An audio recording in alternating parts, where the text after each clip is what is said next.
Hello friends, how are you. I hope कि आप सब अच्छे होंगे। Welcome to expert opinion. Discuss करेंगे मैथ्स पेडागोजी फोर्थ सीटेट 2020 और ये आपकी सीटेट या फिर किसी भी स्टेट के टेट के लिए भी यूज़फुल रहने वाला है। तो आज इस वीडियो को स्टार्ट करेंगे और इस वीडियो में मैं जितने भी क्वेश्चन लाई हूँ सभी सेलेक्टेड क्वेश्चंस होंगे, तो वीडियो को पूरी अंत तक देखिएगा। और वन लाइनर क्वेश्चंस होंगे आपके लिए। वन लाइनर क्वेश्चन से क्या होता है, फ़ायदा ये होता है आपका कि इसमें डायरेक्ट आपका आंसर ही आपके माइंड में सेट होता है, आपका आंसर पर ही पूरा कंसेप्ट रहता है। इसलिए वन लाइनर क्वेश्चन भी बहुत हेल्पफुल और यूजफुल होते हैं आपके लिए। तो आपको मेरा प्रयास अच्छा लगे तो वीडियो को लाइक करना, शेयर करना अपने दोस्तों को, और चैनल पर आए हैं पहली बार तो सब्सक्राइब कर लें और बेल आइकन को प्रेस कर लें, जिससे कि चैनल पर होने वाले अपडेट आपको टाइम टू टाइम मिलते रहेंगे। तो स्टार्ट करेंगे। पहला क्वेश्चन है यहाँ पर, पहला है विशिष्ट से सामान्य तथा स्थूल से सूक्ष्म की ओर शिक्षण सूत्र पर आधारित विधि है। तो कौन सी विधि ऐसी है जिसमें विशिष्ट से सामान्य की ओर जाते हैं तथा स्थूल से सूक्ष्म की ओर जाते हैं? इसका आंसर आपको लगाना है, क्या होगा। तो इसका राइट आंसर हो जाएगा आगमन विधि। आगमन विधि में क्या होता है, विशिष्ट से सामान्य की ओर जाते हैं, यानी कि पहले विशिष्ट एग्जाम्पल बताते हैं आप बहुत सारे, और फिर सामान्य यानी कि फिर उसका सामान्यकरण कर देते हैं और एक सूत्र बना देते हैं। ठीक है, बहुत सारे एग्जाम्पल देने के बाद में, जैसे मैंने आपको एग्जाम्पल बताऊं तो जैसे आपको नाउन की परिभाषा बतानी है तो आप नाउन की परिभाषा बाद में बताएंगे, उससे पहले क्या करेंगे, आप नाउन के बहुत सारे एग्जाम्पल बच्चों के सामने रख देंगे। जब बहुत सारे एग्जाम्पलों के थ्रू यानी कि विशिष्ट चीज़ों के थ्रू आप उन्हें समझा देंगे चीज़ों, यहाँ एक चीज़ और लिखिए, ये स्थूल से सूक्ष्म की ओर। तो स्थूल चीज़ें आप दिखाकर, जैसे आप उन्हें पेन दिखाकर कहेंगे कि ये पेन है, मार्कर दिखाएंगे मार्कर है, डस्टर ये डस्टर है, ये बोर्ड है, ये आपकी क्लास, ऐसे बहुत सारी चीज़ें उनको दिखाकर, यानी कि स्थूल चीज़ें दिखाकर, ठीक है, विशिष्ट चीज़ों की तरफ से सामान्य की ओर और स्थूल चीज़ें दिखाकर उन्हें सूक्ष्म की ओर ले जाएंगे, यानी कि आगमन से निगमन की ओर। बहुत सारे एग्जाम्पल देने के बाद में तब नियम की ओर लेके जाएंगे। ठीक है, तो ऐसी विधि जो विशिष्ट से स्टार्ट होगी या सूक्ष्म से स्टार्ट होगी आगमन विधि होगी, और जो सूक्ष्म से विशिष्ट की ओर होगी वो निगमन होगी, या फिर सामान्य से जो विशिष्ट की ओर होगी वो फिर निगमन होगी। इसका उल्टा आप कर लेंगे। आगे चलें। नेक्स्ट है गणित शिक्षण के प्रेरणात्मक सिद्धांत के सूत्र हैं। तो गणित शिक्षण के प्रेरणात्मक सिद्धांत के सूत्र क्या हैं? इसका आंसर लगाएंगे आप। इसका राइट आंसर होगा सजीवता। जो गणित शिक्षण के प्रेरणात्मक सिद्धांत सूत्र हैं वो कैसे हैं, उनमें सजीवता है। क्या है? सजीवता। ठीक, आगे नेक्स्ट, गणित शिक्षण के लिए पाठ योजना का निर्माण आवश्यक है। जब आप गणित का शिक्षण करा रहे हैं तो पाठ निर्माण योजना का क्यों आवश्यक है, यानी कि पाठ की योजना बनाना क्यों जरूरी है, क्यों प्री प्लानिंग जरूरी है। मैं आपसे पर डे कहती हूँ, जब करंट अफेयर डिस्कस करती हूँ, कि किसी भी काम में आपको सक्सेस पाने के लिए प्री प्लानिंग बहुत ज़रूरी है, योजना बहुत ज़रूरी है। वही गणित पर भी फॉलो होता है कि गणित का अगर आप शिक्षण करा रहे हैं तो पाठ का योजना करना या पाठ का निर्माण करना, पहले से पाठ योजना का निर्माण करना, उसी को प्री प्लानिंग कह सकते हैं। तो क्यों आवश्यक है? आवश्यक है विषय वस्तु का विकास सुव्यवस्थित ढंग से किया जा सके। जो विषय वस्तु है उसका विकास बच्चों में सुव्यवस्थित ढंग से और अच्छे तरीके से उनमें उसका विकास हो सके, इसके लिए आवश्यक है। विषय वस्तु में सजीवता आती है। विषय वस्तु में आप अगर पहले से कोई चीज़ की प्लानिंग करते हैं तो वो बेहतर होता है अकॉर्डिंग टू जस्ट प्लानिंग की। ठीक है, तो नेक्स्ट, रेखा गणित में कौन से आयाम को प्रमुख स्थान दिया जाता है? तो रेखा गणित में कौन सा आयाम है जिसको प्रमुख मेन स्थान दिया जाता है, मेन रोल प्ले करने का? तो इसमें आंसर है इसका आकार, विस्तार और स्थिति। यानी कि रेखा गणित की बात हो रही है तो रेखा गणित में आकार, विस्तार और स्थिति को महत्वपूर्ण स्थान दिया जाता है। नेक्स्ट क्वेश्चन, गणित विषय का सबसे अधिक संबंध होता है। तो मैथ विषय जो है उसका सबसे ज़्यादा संबंध किससे होता है, किससे रिलेशन होता है सबसे ज़्यादा? तो विज्ञान के साथ में सबसे ज़्यादा रिलेशन होता है, क्योंकि आपने देखा होगा जैसे आप बीएससी करते हैं तो बीएससी में आपके लिए मैथ के साथ में साइंस भी कंपलसरी होती है। ठीक है, जैसे एमएससी करते हैं तो एमएससी में मैथ के साथ साइंस भी होती है। मतलब कि मैथ से साइंस का घनिष्ठ संबंध होता है, क्योंकि बहुत सारे जो वो होते हैं एग्जाम्पल्स होते हैं या बहुत सारे सूत्र होते हैं बहुत सारे, तो वो सभी क्या है, मैथ्स के साइंस में भी यूज हो जाते हैं और साइंस के मैथ्स में भी फॉलो हो जाते हैं। ठीक है, नेक्स्ट है वह उद्देश्य जो शिक्षक गणित पढ़ाने के बाद कक्षा में ही प्राप्त कर लेता है उसे क्या कहते हैं। यानी कि क्लास में ही जो उद्देश्य प्राप्त हो जाएं, क्लास में शिक्षण कराया उसके बाद में आपने क्लास में ही उन उद्देश्यों को प्राप्त कर लिया तो उसे क्या कहेंगे, उसको शैक्षणिक उद्देश्य कहेंगे या शिक्षण उद्देश्य कहेंगे। क्लास के अंदर सिर्फ आप शिक्षण के उद्देश्यों को प्राप्त कर सकते हैं, ठीक है, और बाहरी जीवन के जो उद्देश्य हैं आपने बाहर के बनाए वो बाहरी जीवन में प्राप्त होंगे, यानी कि बाहर की चीज़ों से उनको रिलेटेड करेंगे बच्चों को तभी। लेकिन जब शिक्षक गणित पढ़ाने के बाद कक्षा में ही प्राप्त कर लेता है उद्देश्य, आपने कोई टॉपिक पढ़ाया और क्लास में ही आपने देखा कि बच्चों में वांछित परिवर्तन हो गया, जो आप चाहते थे, जैसे कोई क्वेश्चन था किसी टाइप का और आपको बच्चों को समझाना था, बच्चे समझ गए, आपका उद्देश्य पूरा हो गया, तो वो आपका कैसा उद्देश्य था, शिक्षण उद्देश्य था, यानी कि जो शिक्षण करा रहे थे उससे रिलेटेड आपका उद्देश्य था। नेक्स्ट है गणित शिक्षण में मूल्यांकन में ब्लूप्रिंट है। तो गणित का शिक्षण करा रहे हैं आप और उसमें अगर आपने मूल्यांकन किया तो ब्लूप्रिंट का क्या यूज है, क्या है ब्लूप्रिंट। तो इसका राइट आंसर होगा प्रश्न पत्र निर्माण की आधारशिला। प्रश्न पत्र निर्माण की आधारशिला होती है ब्लूप्रिंट। ब्लूप्रिंट के थ्रू ही प्रश्न पत्र निर्माण किए जाते हैं। कोई भी क्वेश्चन को तैयार करने से पहले, कोई प्रश्न पत्र जब आप निर्माण करते हैं तो सबसे पहले उसकी ब्लूप्रिंट बनानी होती है। ठीक, नेक्स्ट है किस विधि के अंतर्गत यह निर्धारित किया जाता है कि पूरे अध्याय में कितने शीर्षकों के अंतर्गत कितने कालांशों व किन किन दिनों को पढ़ाना है। तो जब कोई किस विधि के अंतर्गत, कौन सी ऐसी विधि है जिसके अंतर्गत यह आप कंफर्म करते हैं कि पूरे अध्याय में कितने शीर्षकों के अंतर्गत कितने कालांशों व कितने दिनों तक पढ़ाना है। आपको कोई अध्याय पढ़ाना है तो उसमें आपको कितने कालांशों में, कितने दिनों में कितना क्या पढ़ाना है, ये सारी चीज़ें आप जब निर्धारित करते हैं तो किस विधि के द्वारा की जाती है। तो इकाई योजना विधि के द्वारा ये सब चीज़ की जाती हैं। इकाई योजना विधि के अंतर्गत क्या क्या काम किए जाते हैं कि कोई भी लेसन है, किसी लेसन के आपको कितने कितने टाइटल, कितने शीर्षक को कंप्लीट कराना है, कितने कालांशों में कराना है और किन किन दिनों में क्या क्या पढ़ाना है, ये सारी चीज़ें आप किस विधि में यूज करेंगे, इकाई योजना विधि के थ्रू बनाएंगे। ठीक, आगे है गणित के नियम व निष्कर्ष कैसे होते हैं। तो गणित के नियम व निष्कर्ष कैसे होते हैं, तो ये तार्किक होते हैं, वस्तुनिष्ठ और सार्वभौमिक। ठीक है, और यहाँ पर तार्किक भी आप इंक्लूड कर सकते हैं। गणित के नियम व निष्कर्ष कैसे होते हैं, वस्तुनिष्ठ व सार्वभौमिक होते हैं। ठीक है, आगे है आगमन विधि का एक प्रमुख दोष है। तो आगमन विधि का प्रमुख दोष क्या है, इसमें क्या होगा, आगमन यानी कि उदाहरण से नियम की ओर चलेंगे तो इसमें क्या है इसका दोष, ज्ञानार्जन बहुत धीमी गति से होता है। ज्ञान का अर्जन कैसी गति से होता है, धीमी गति से होता है, ये इसका एक दोष है आगमन विधि का। नेक्स्ट क्वेश्चन, गणित के अध्ययन से एक बच्चे में किस गुण का विकास होता है। यदि कोई बच्चा गणित का अध्ययन कर रहा है तो उसमें किस गुण का विकास होगा, कौन सा गुण उसमें विकसित होगा बच्चे में। तो बच्चे में आत्मविश्वास, तार्किक सोच और विश्लेषण सोच का विकास होगा। किसका, आत्मविश्वास का, तार्किक सोच का और विश्लेषण का। जैसे मान लीजिए आप कोई क्वेश्चन सॉल्व कर रहे हैं मैथ का और आपने उस क्वेश्चन को अच्छे से सॉल्व कर लिया तो क्या होगा, आप में आत्मविश्वास बढ़ेगा कि मैं तो मैथ बहुत अच्छे से कर लेता हूँ। ठीक है, आत्मविश्वास की वृद्धि होगी। तार्किक सोच, मैथ तो होता ही तार्किक है, जब आप मैथ के क्वेश्चन को सॉल्व करेंगे तो अपना लॉजिक तो लगाएंगे ही लगाएंगे, तो आप में तार्किक सोच का भी विकास होगा। ठीक है, रीजनिंग थॉट भी आएंगे आपके अंदर और विश्लेषक सोच का भी आपके अंदर विकास होगा, क्योंकि आप जब क्वेश्चन को सॉल्व करेंगे तो अलग अलग तरीके से उसका विश्लेषण कर करके देखेंगे।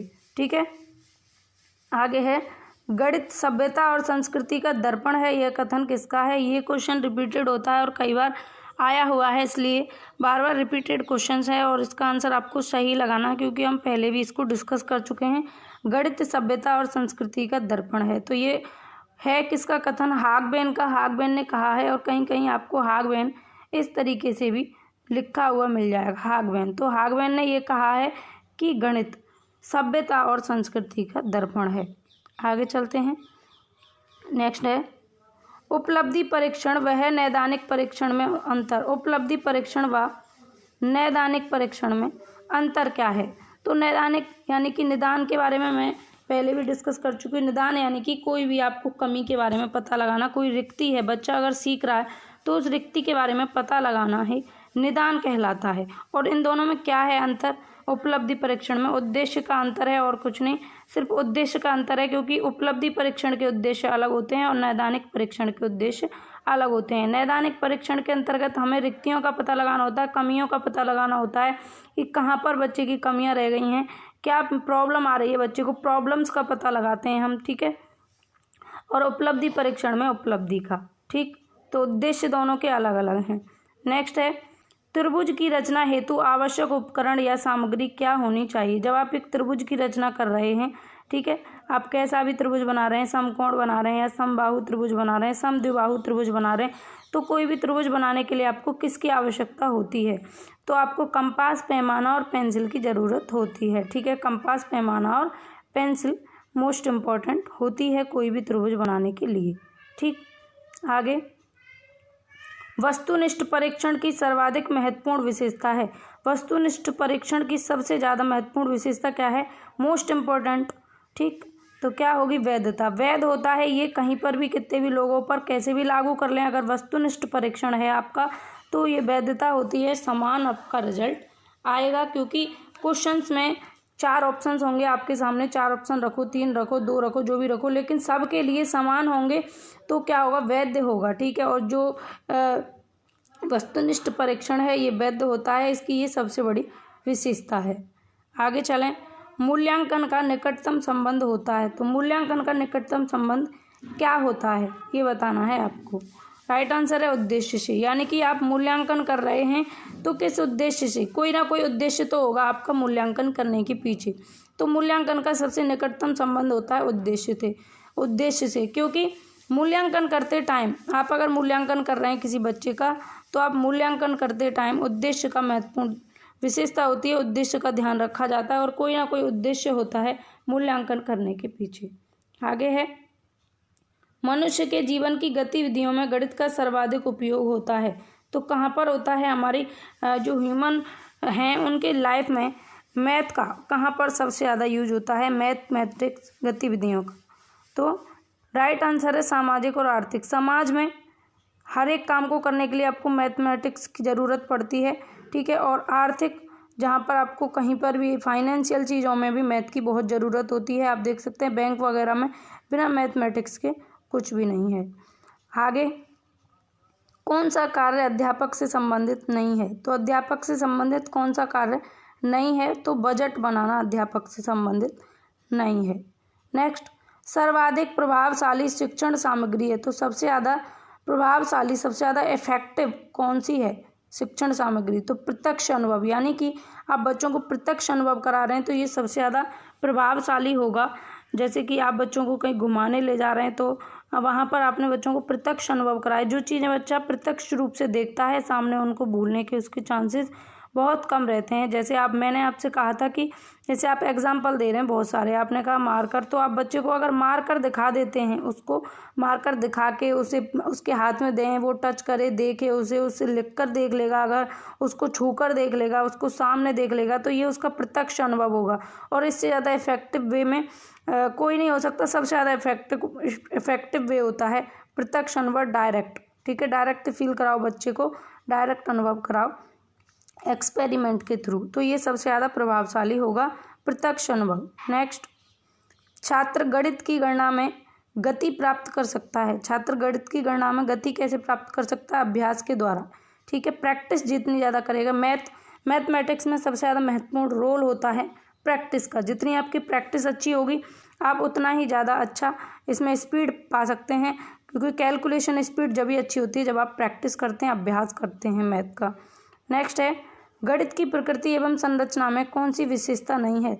तो गणित की प्रकृति और संरचना की कौन सी विशेषता एक नहीं है, तो इसका आंसर है गणित की सभी शाखाओं का मूलभूत आधार समुच्चय सिद्धांत भाषा है। तो ये एक विशेषता नहीं है कि गणित की सभी भाषाओं का मूलभूत आधार समुच्चय सिद्धांत भाषा है। तो गणित की मूलभूत आधार जो है समुच्चय भाषा सिद्धांत नहीं है, ठीक।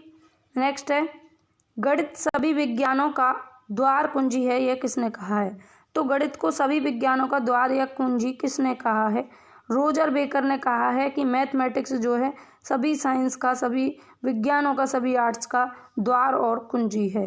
नेक्स्ट, ज्ञानात्मक पक्ष में सबसे उच्च उद्देश्य किसे माना गया है? तो ज्ञानात्मक पक्ष में सबसे ज़्यादा उद्देश्य किसको माना जाता है? सबसे ज़्यादा उच्च उद्देश्य किसे माना जाता है?